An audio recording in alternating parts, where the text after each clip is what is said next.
গল্পের পার্বণে আজ শুনবেন বিতান শিকদারের লেখা ডাকাতিয়া চিঠি।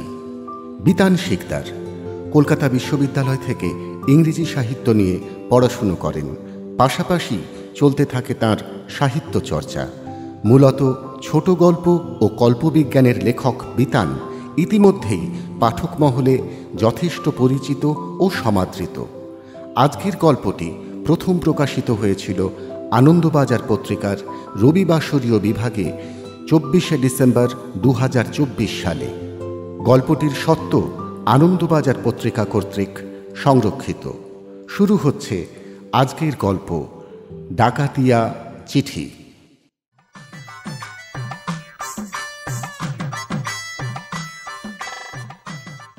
হরির লুট এলাকার এমএলএ ভবসিন্ধু মাল সকাল থেকে বোম মেরে আছেন। ভোর ভোর চাকর নিশিপদ্ম একটা খামে ভরা চিঠি নিয়ে এসেছে। কোন এক ছোকরা নাকি ফটকের বাইরে থেকে তাকে ইশারায় ডেকে চিঠি ধরিয়েই সাইকেল হাঁকিয়ে দৌড়। ভবসিন্ধু খুলেই অবাক। লেখা রয়েছে, যাহা তোমার নহে তাহা ফিরাইয়া দাও, অদ্য রজনী ডাকাত পড়িবে। ভবসিন্ধু ছোটবেলায় ডাকাত ছিলেন। তখন মার্টিন কোম্পানির রেলগাড়ি চলত। প্রথা বজায় রাখতে গিয়ে এমনতর চিঠি দিয়ে ডাকাতি করতেন। তখন অবশ্যই দিনকালই ছিল অন্যরকম। বড়লোকদের ঘরে লুটপাট চালিয়ে সে টাকা গরিবদের বিলিয়ে দেওয়া ব্যাপারই আলাদা। কথা তা নয়, কথা হচ্ছে এই বয়ান লিখে তো তাঁরা ডাকাতি করতেন। আজ যে ডাকাত আসবে বলে লিখেছে সে এই বয়ান জানল কি করে? পুরনো দলের কেউ? তা কি করে হয়? তাদের তো ভবসিন্ধু কবে ধরিয়ে দিয়েছেন। কিছু জেলে পচেছে, কিছু বেরিয়ে ঢুকছে, কিছু মরেছে। কালে কালে কত কিছু পাল্টালো। একটা সময় ডাকাতির আগে বাঁশবনে ঢুকে তান করার মতো করে রেওয়াজ করতেন। এখন চিঠি পড়া স্তক ঘুরিয়ে ফিরিয়ে একটা লাইনই গাইছেন, একটু বাথরুম থেকে আসি। কিছুক্ষণ পর ফের একটু বাথরুম থেকে আসি।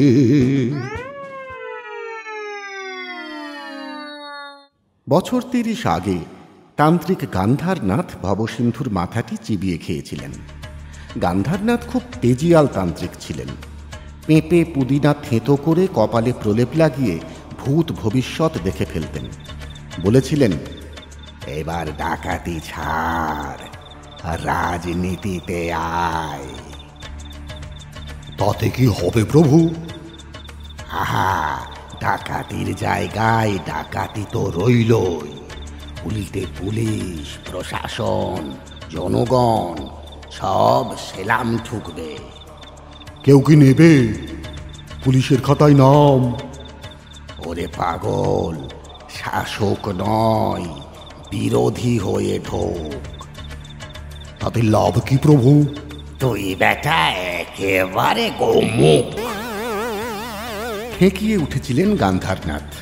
বলেছিলেন, বিরোধী যে কেউ হতে পারে, আর তা হতে পারলে গাছেরও খেতে পারবি, তলারও কুড়োতে পারবি। কিছু না, যখন কারো কাঁচা খুলে যাবে কয়েকজন নিয়ে গিয়ে তার বাড়ি গিয়ে মরা কান্না জুড়বি। দেখো সবাই, সরকার কেমন দেখে না। এই করে করে বিশ্বাস অর্জন। দুঁদে হয়ে উঠতে পারলে সরকারও তোকে সমঝে চলবে। কারো কাছা খুলে যাক, অসুবিধে নেই, তোকে নতুন ধুতি পাঠিয়ে দেবে। এই করে করে একবার পাল্টে দিতে পারলে আর চিন্তা নেই। তখন তুই হনু, সরকারের ছাপ মারা হনু, গদিতে বসে। মূল কথা কি হলো ঠাকুর?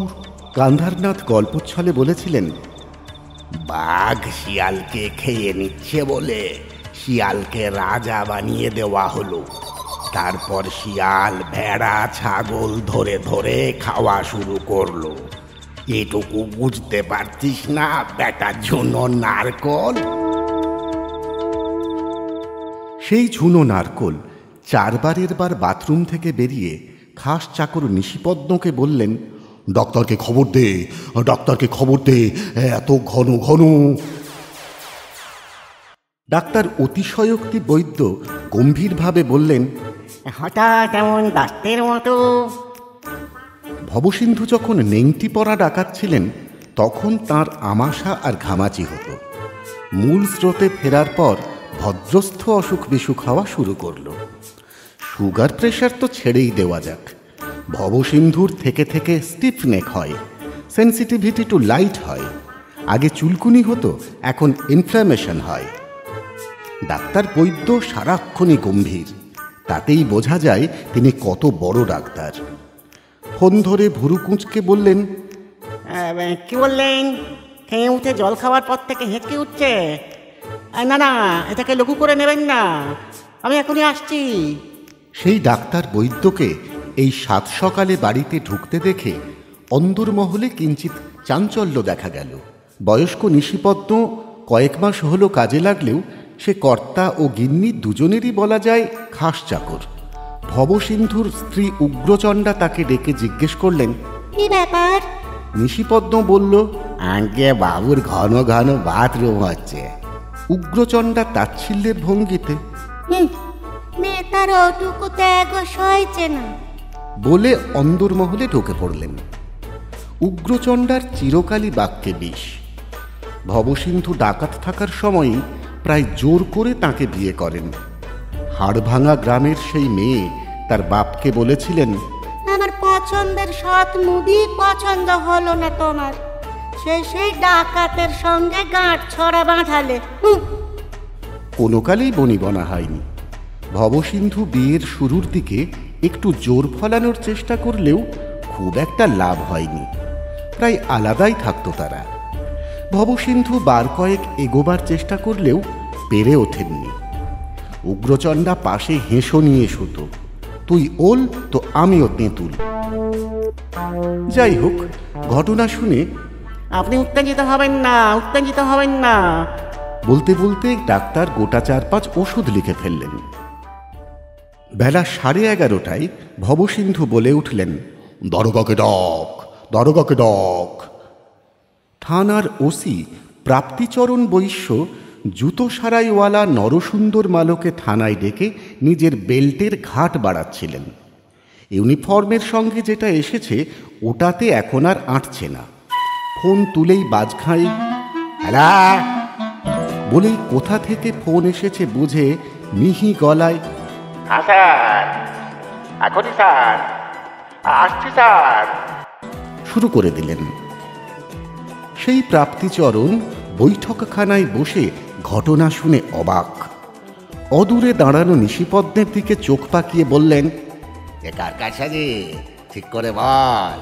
নিমেষে ধমক দিলেন ভবসিন্ধু, থামো তো, এই আবার কি? কার কার সাজি নিজে খুঁজে বার করো। ও হাতে করে চিঠি এনে দিলে আর ওকেই জেরা। তুমি এখন কি করো বলো তো? আগে কাজ করি স্যার। গোষ্ঠীর মাথা করো। তাও করি স্যার। এই ধরুন না, কাল যে রাত 12টায় আপনার কাছের মানুষ নরোত্তম গুচাইতের গোটা 10 ট্রাক নাকা পার করে বেরিয়ে গেল, তা কি আর চেক করিনি স্যার? খুব করেছি, হলফ করে বলতে পারি স্যার, তাতে খড় বিচালি ছাড়া আর কিচ্ছু ছিল না।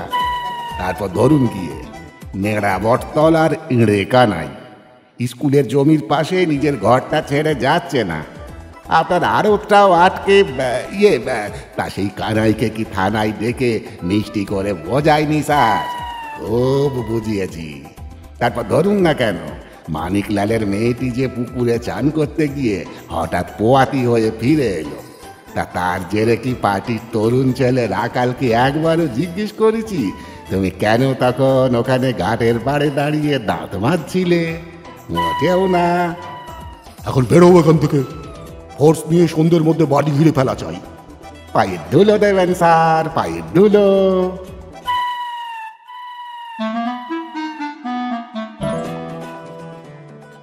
দুপুরে ভবসিন্ধু শুধু একটু স্টু খেলেন।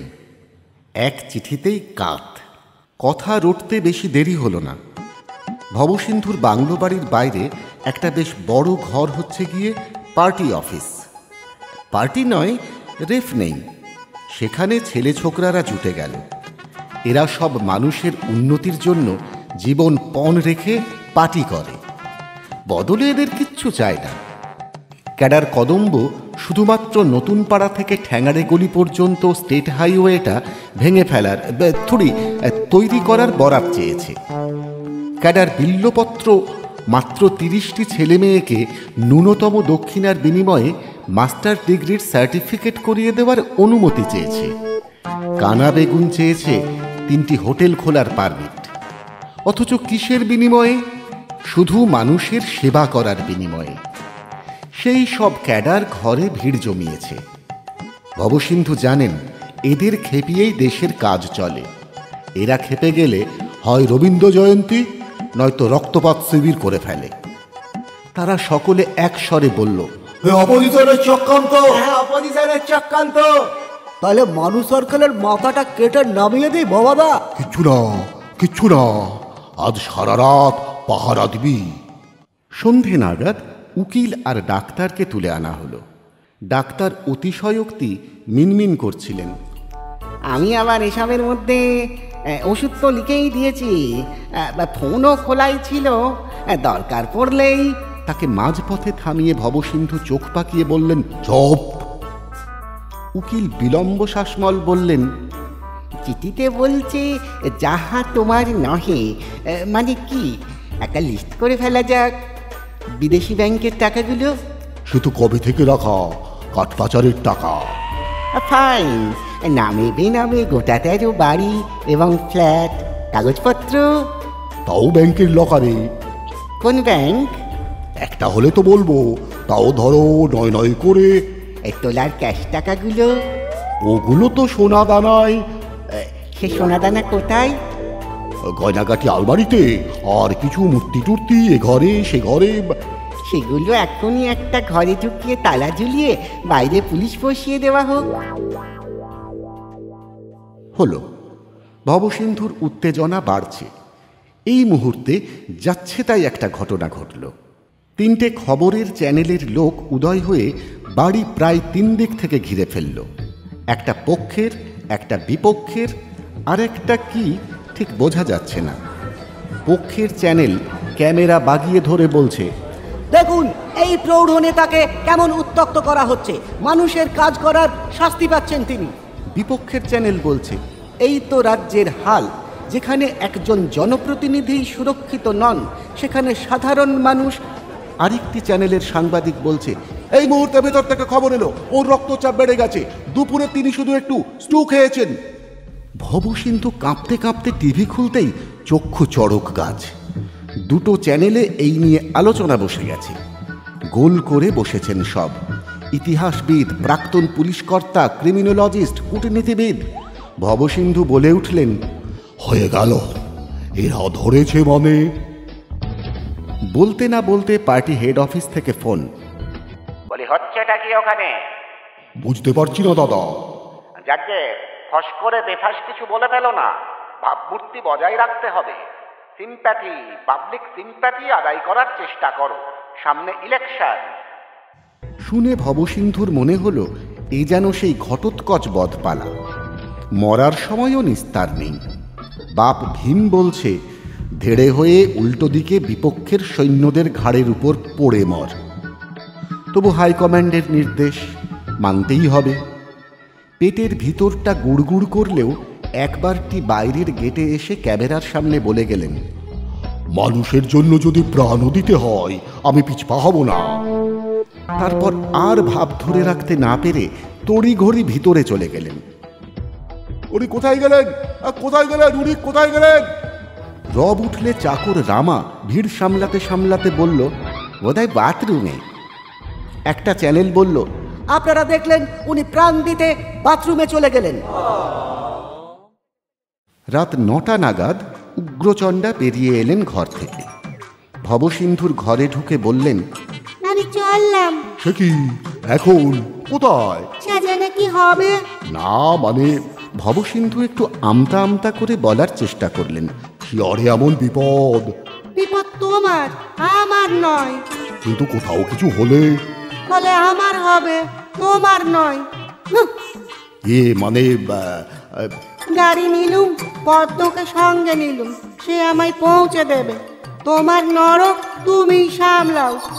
এমন সময় বাইরে শোরগোল উঠল। দেখে দেখে, সাবধান সাবধান, বোমা হতে পারে। এই যে ভাই, আস্তে একটু, সাবধান সাবধান। এদিক কি হলো? কিসের এটা, কিসের? ক্যাডারদের দৌড়োদৌড়ি শুরু হয়ে গেল। পুলিশ ঝেঁকে চলে এলো বাগানের পাশে। ওসি প্রাপ্তিচরণের আতঙ্কিত গলা পাওয়া গেল। Bob squad, Bob squad. হুড়োহুড়িতে বাড়ির 6 লাভ। ভবসিন্ধু আশপাশ ভুলে শুধু বলতে পারলেন, ডক্টর, আমার প্রেশারটা, আমার প্রেশারটা। কিন্তু কোথাও কিছু ফাটল না। কিছুক্ষণ পর খবর পাওয়া গেল গাছ থেকে একটা ডাব পড়েছে। সকালটা একেবারে ঝকঝকে। প্রত্যেকের মেজাজ যদিও বিগড়ে আছে, ক্যাডাররা নিজেদের মধ্যে বলাবলি করছে। দূর, কোনো অ্যাকশনই হলো না। চ্যানেলের লোকজন ক্যামেরা ট্যামেরা গোছাতে গোছাতে শেষ বাইট দিচ্ছে। তাহলে কি এটা একটা প্র্যাকটিক্যাল জোক করা হলো? চোখ রাখুন আমাদের পর্দায়। ডাক্তার স্বস্তির নিঃশ্বাস ছেড়ে বললেন, আগেই বলেছিলাম। উকিল বললেন, মাঝখান থেকে ভাগ্নির বিয়েটাতে যাওয়া হলো না। পুলিশ বললে, ছাড়বো না, শেষ দেখবো। এক রাতে কোমরের মাপ কমিয়ে দিলাম, সারা চিটিংবাজ। সবার অলক্ষ্যে ভবসিন্ধু উগ্রচণ্ডার ঘরে ঢুকে তার খাটের উপর একটা কাগজ হাতে ধরে থ হয়ে বসে আছেন। সেখানে উগ্রচণ্ডা লিখে গেছেন, তোমার পাপের সম্পত্তি তোমারই। আমার ডাকাত আমায় নিয়ে চললো, আমি কখনোই তোমার ছিলাম না।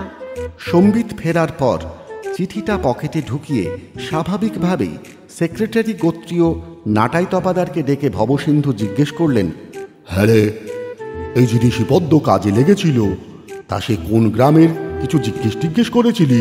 আগে হ্যাঁ দাদা, বৌদিরি গ্রামের, হাড় ভাঙা। তা কি করতো টরতো কিছু? আগে শুনেছিলাম কোনো এক সময় মুদির দোকান ছিল। আচ্ছা। মনে মনে একটা স্বস্তির নিঃশ্বাস ফেললেন ভবসিন্ধু। যাক বাবা, অল্পের উপর দিয়ে গেছে।